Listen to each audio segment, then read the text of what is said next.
It's the winter of 1932 on the north bank of the River Clyde at Clydebank, Scotland. On the slipway stands the largest thing anyone in this town has ever built.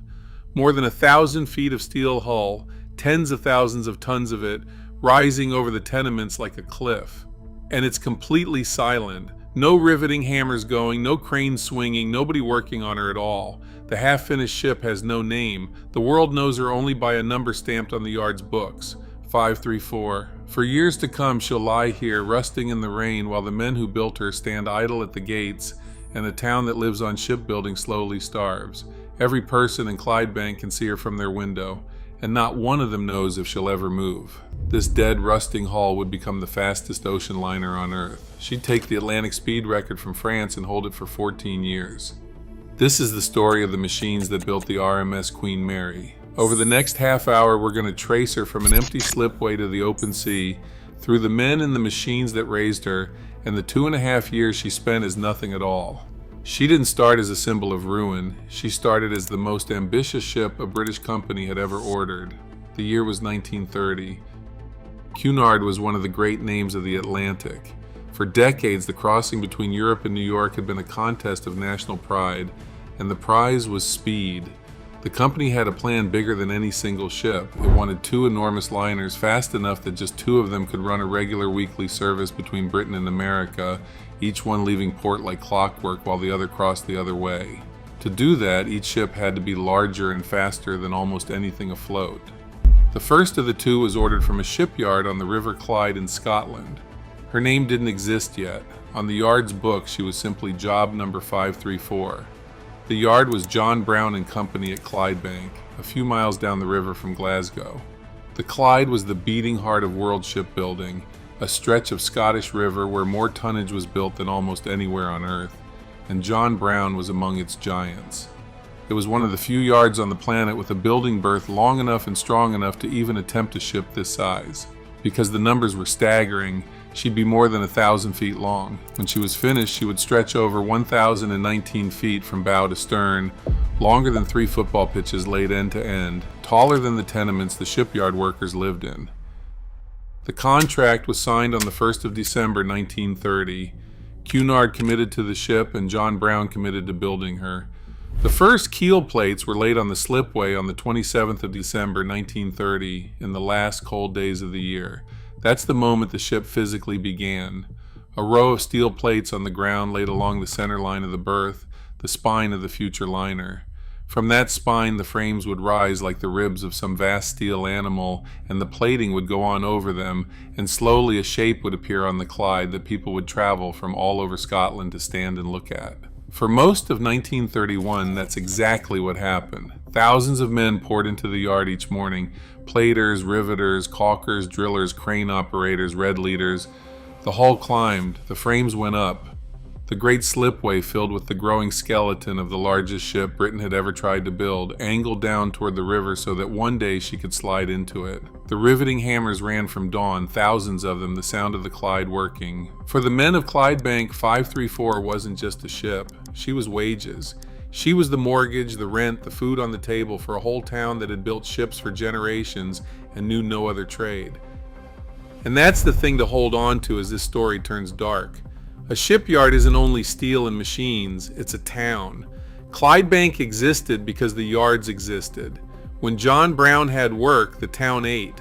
The boys left school and went straight through the gates their fathers had gone through. 534, rising on the slipway, was the biggest single piece of work the town had ever seen, and as long as she was being built, Clydebank was safe. But the money that paid for all of it didn't come from the yard. It came from Cunard, and Cunard's money came from people crossing the Atlantic in first class and buying tickets to America. In 1930, on the far side of that ocean, something had already gone wrong. The stock market in New York had crashed the year before. A depression was spreading out from it across the entire world, and it was moving toward Britain, toward the Clyde, toward this exact slipway. The ship on the ways had no idea. The men swinging the hammers had no idea. But the money that was raising her plate by plate and rivet by rivet was about to run out completely. It ran out in December 1931. The depression had crossed the ocean and settled over Britain. Fewer people were crossing the Atlantic. The ones who did weren't paying for first-class suites. Cunard's income fell away, and the company could no longer pay for the enormous ship rising on the Clyde, so it made the only decision it could. In December 1931, Cunard ordered John Brown to stop work on job number 534. The effect on the yard was instant and brutal. Around 3,000 men at John Brown were laid off. Not laid off for a week, laid off with no date to come back into a country that had no other work to give them. And it didn't stop at the yard gates. A ship like this isn't built by one shipyard alone. She's built by a supply chain that stretches across an entire nation. Steelworks rolling her plates, foundries casting her fittings, engine shops, boiler makers, joiners, carpet weavers, firms making everything from her propeller shafts to her door handles, scattered through England, Scotland, and Wales. When 534 stopped, they stopped too. As many as 10,000 more workers across Britain lost their jobs because of this one ship falling silent. Somewhere close to 13,000 people thrown out of work by a single hull going quiet on the Clyde. Think about what that meant in a town like Clydebank. This was a place that lived and breathed shipbuilding.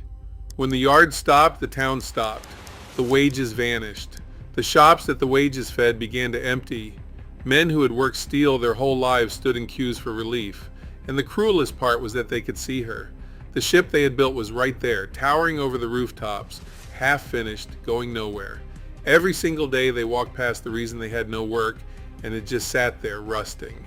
Because that's what steel does when you leave it out in the Scottish weather. It rusts.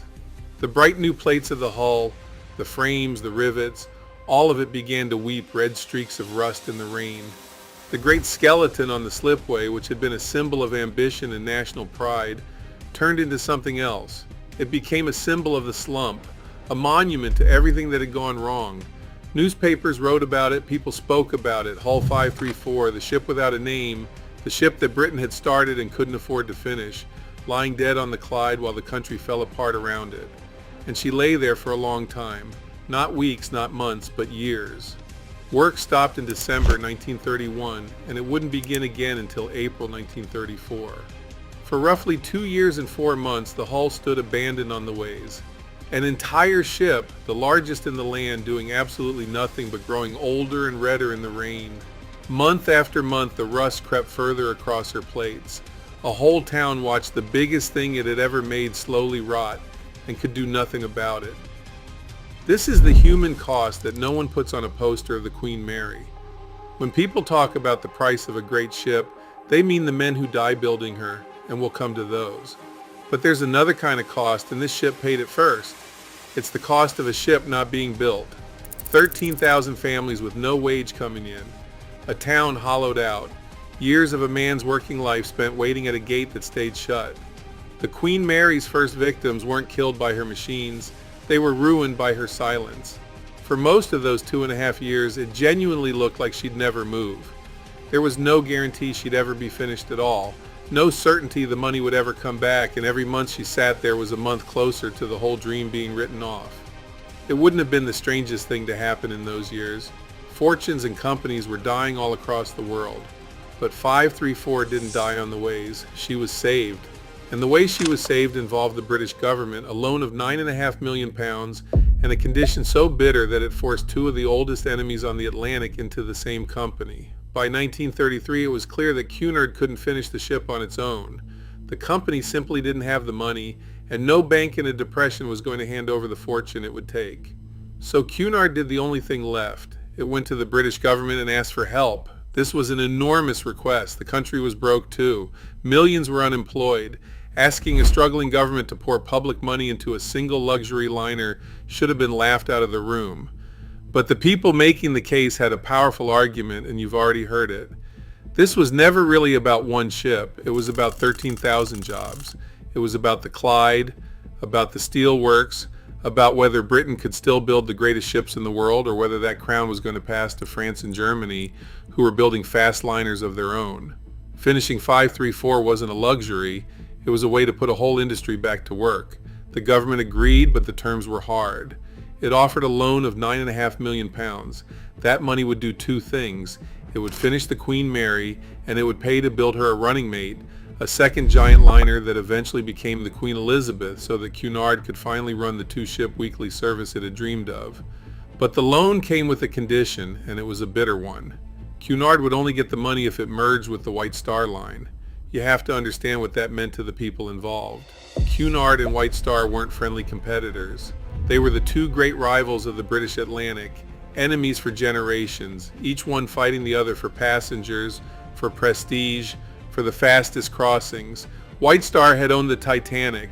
Cunard had owned the Lusitania. These were the two most famous names in British passenger shipping, and they hated losing to each other. Now the government was telling them that the price of saving the Queen Mary was to stop being rivals and become a single company. It was a forced marriage between two old enemies arranged by a government that held the check. They took the deal. There was no real choice. On the 10th of May 1934, the two rivals formally became one, and the Cunard-White Star Line was born.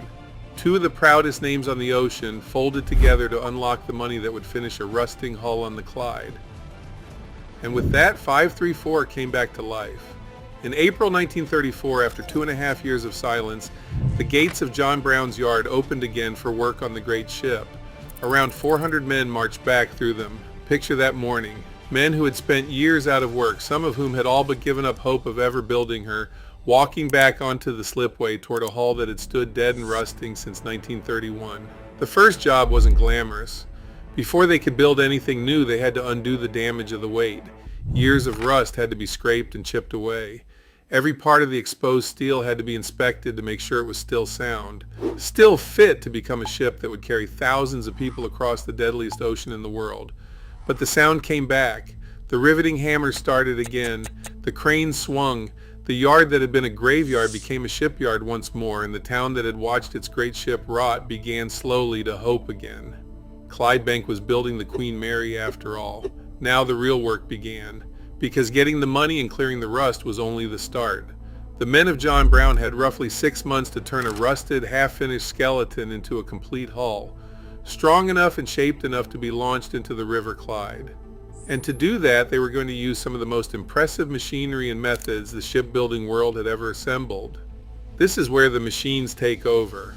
A hull the size of the Queen Mary isn't really a single object, it's a landscape. It's built inside a great sloping berth called a slipway, angled down toward the river so that gravity itself will eventually help launch her. Over that slipway at John Brown stood a forest of cranes, tall steel towers that could lift plates and frames and lower them into place along 1,000 feet of ship. The men worked inside her and on top of her and underneath her, thousands of them at once, swarming over a structure taller than the tenements where they slept. The building of her went from the spine outward, first the keel along the center line, then the frames, the ribs, rising up from the keel at intervals down the whole length of the ship, giving her the shape she'd keep for the rest of her life.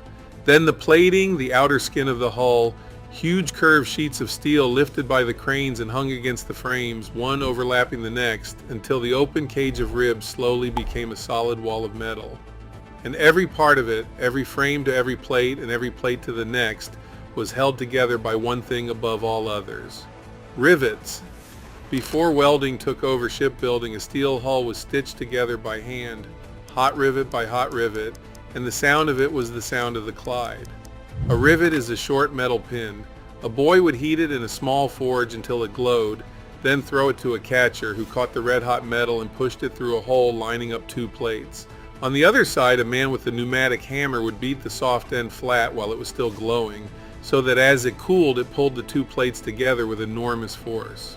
A ship this size took an almost unimaginable number of them, driven by gangs of men working in a rhythm day after day, the noise so constant that Clydebank measured time by it.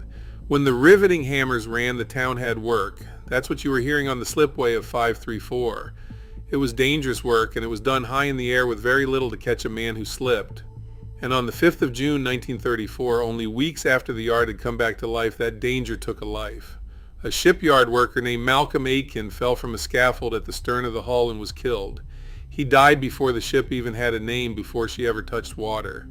He's the one construction death recorded by name in her story, and he's worth stopping on because it's easy to talk about a ship like this as steel and horsepower and speed records, and forget that men climbed all over her in the rain with hand tools, and that at least one of them didn't come home. The pace, once the money was flowing, was relentless. Remember, when work resumed in April 1934, a launch date had already been set for that September. That gave the yard only about 6 months to take a rusted, half-finished skeleton and turn it into a complete hull, watertight and strong enough to float and to be stopped safely in a river. Rust cleared, new steel worked, frames completed, plating closed in, the great red wall of the hull growing longer and taller through the spring and summer of 1934, and heavier. By the time she was ready, the bare hull alone, with no engines inside her and no fittings, no funnels, no lifeboats, nothing but raw structure, weighed around 35,500 tons. That's the dead weight the yard now had to somehow get moving, slide down the ways and drop into the River Clyde without wrecking her or the river. If you're enjoying this, take a second to subscribe. We build one of these full shipyard documentaries on the great liners and warships every week, and there's a lot more of the Queen Mary still to come. Now back to the slipway, because the launch of the largest ship in the world was about to become one of the most nerve-wracking moments in the history of the Clyde. Because there was a problem waiting at the bottom of that slipway. A very simple, very frightening problem of geometry. The ship was longer than the river was wide. Here's the problem the engineers at John Brown had to solve.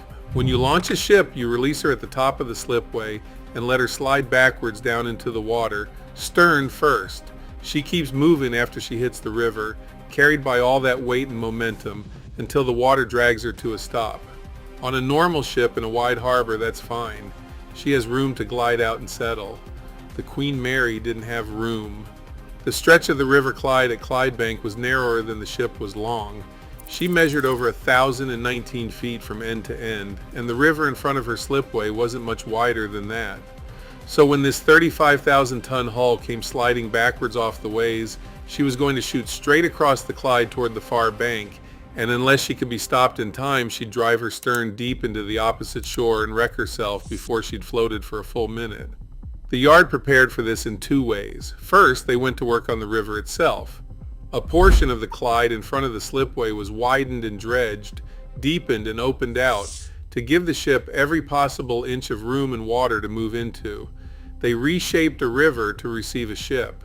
Second, and this is the part that mattered most in the final seconds, they rigged her to be braked. Piled along both sides of the hull were huge bundles of heavy iron drag chains connected to the ship. 18 of these drag chains in all, and together they weighed something like 2,350 tons. The idea was brutally simple. As the ship slid into the river and began to race across it, she'd pull these enormous masses of chain off the bank behind her, and the sheer dead weight and friction of all that iron dragging along the ground would haul her to a stop before she reached the far side. That was the plan. On the 26th of September 1934, they found out whether it would work. It was a gray, raining day on the Clyde, and it didn't keep the crowds away. Around 250,000 people came to Clydebank to see her go in. 250,000 souls packed along both banks of the river, on rooftops, on every hillside with a view, all there to watch the ship that had haunted the town for years move. The ship that had rusted through the Depression. The ship without a name, because until this moment she still had no name. And the people who came to name her were the King and Queen themselves. King George V was there, and it was Queen Mary who stepped forward to launch the ship. She named her after herself. And for the first time in the 4 years since those first keel plates were laid in the cold of December 1930, the hull, known only as 534, had a name spoken aloud over the crowd. The Queen Mary. The king would later call her the stateliest ship in being, and then they released her. 35,500 tons of steel began to move. Slowly at first, then faster, sliding down the greased ways stern first toward the water. The biggest thing that town had ever built finally in motion after all those silent years. She hit the Clyde and threw up a wall of water. And then the frightening part. She was moving fast. Too fast. The great hull surged out across the narrow river toward the opposite bank. Exactly the disaster the engineers had feared. And for a few heart-stopping seconds it looked as though she might not stop in time. Then the drag chains did their work. Behind her, those 18 enormous masses of iron, 2,500 tons of chain, snapped taut and began to tear off the bank, and the drag of all that dead weight finally bit into her momentum. The ship slowed. She checked. And she came to rest in the water of the Clyde, floating, safe, with the far bank still ahead of her. The largest ship in the world had been launched into a river too small for her, and the chains had held her by a margin that was far too close for comfort. The crowd roared. The Queen Mary was afloat at last. But she was still only a hull, an empty steel shell floating in the river. Everything that would make her the fastest liner on the ocean, the boilers, the turbines, the machinery that would chase down France's record, none of it was inside her yet. That was the next 2 years of work, and it happened not on the slipway but at the fitting out basin. Fitting out is where a ship stops being a hull and becomes a machine. After the launch, the Queen Mary was moved to the fitting out basin, and for nearly 2 years, from the end of 1934 into 1936, the yard filled her empty steel shell with everything that makes an ocean liner work. Decks, funnels, cabins, kitchens, miles of piping and wiring. But the heart of it, the reason she existed, was the power plant they built into her belly. Down in the lower depths of the ship, the yard installed 24 boilers. These were Yarrow water tube boilers, and their job was to burn fuel and turn vast quantities of water into high-pressure steam. 24 of them filling great compartments deep inside the hull, a whole industrial furnace hidden below the waterline. The steam they produced was the ship's lifeblood, and it was fed to the machines that actually turned that heat into speed. Those machines were turbines. 4 Parsons single reduction geared steam turbines, one for each of the ship's 4 propellers. A steam turbine works on a beautifully direct principle. You blast high-pressure steam against rows of angled blades on a spinning shaft, and the force of the steam spins the shaft, and the shaft turns the propeller. It's far smoother and far more powerful for a ship this size than the old piston engines that came before it. And the 4 turbines the yard fitted into the Queen Mary were monsters. Together they produced around 200,000 shaft horsepower. 200,000. That's the raw muscle the machinery of John Brown built into her, enough to drive a ship of over 80,000 gross tons through the North Atlantic at a speed nobody had thought a vessel that large could sustain. And that number, 80,000 tons, is worth sitting with for a second. When she entered service, the Queen Mary measured 80,774 gross tons. She was also enormous, one of the largest moving objects human beings had ever made, a floating town of steel. The astonishing thing the machinery achieved was to make something that huge also something that quick. Normally, size and speed fight each other. The bigger the ship, the harder it is to push through the water. The whole point of those 24 boilers and 4 turbines was to win that fight, to take a hull the size of a small city and still drive her across 3,000 miles of ocean faster than anything flying the flag of another nation.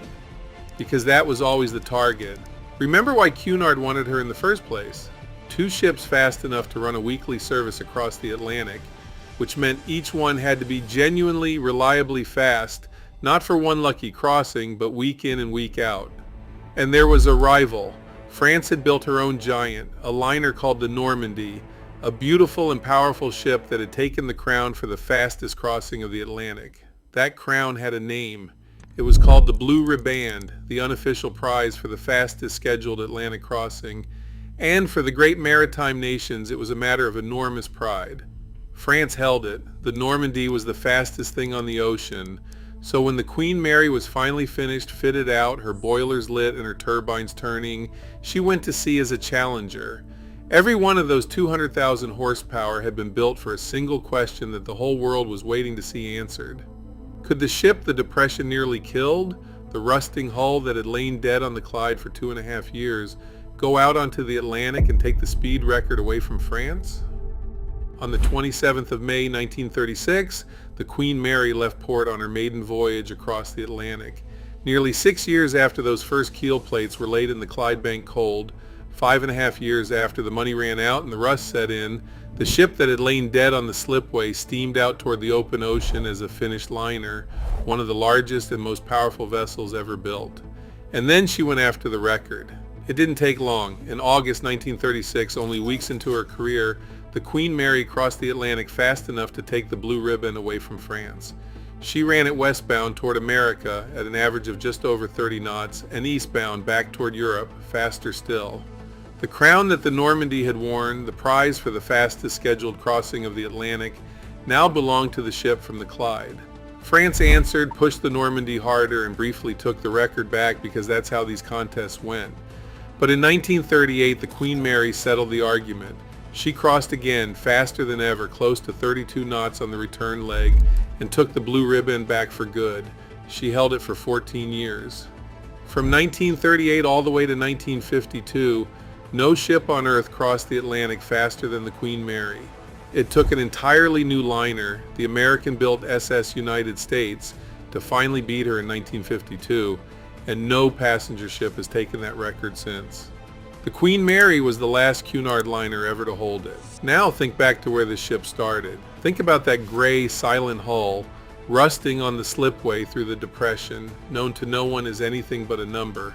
Think about the 13,000 people thrown out of work when she fell quiet, the town of Clydebank hollowed out, the years when it genuinely looked like she'd be broken up for scrap where she stood and never touched water at all. That hull, that abandoned red-streaked skeleton, became the fastest ocean liner in the world and stayed the fastest for 14 years. That's the part the speed records never tell you. When you read that the Queen Mary won the Blue Ribbon, it sounds clean and simple, a triumph of engineering and national pride. And it was. But underneath it is a harder and more human story. This was a ship that was very nearly killed not by the sea, not by war, not by any disaster, but by silence, by money running out, by a machine so big that when the work stopped, it took a whole town down with it. The machines of John Brown built her, the turbines and the boilers and the cranes and the drag chains. But before any of that mattered, the men of Clydebank had to survive 2.5 years of watching her be nothing at all, and then walk back through the gates and finish her anyway. The Queen Mary is still here, by the way.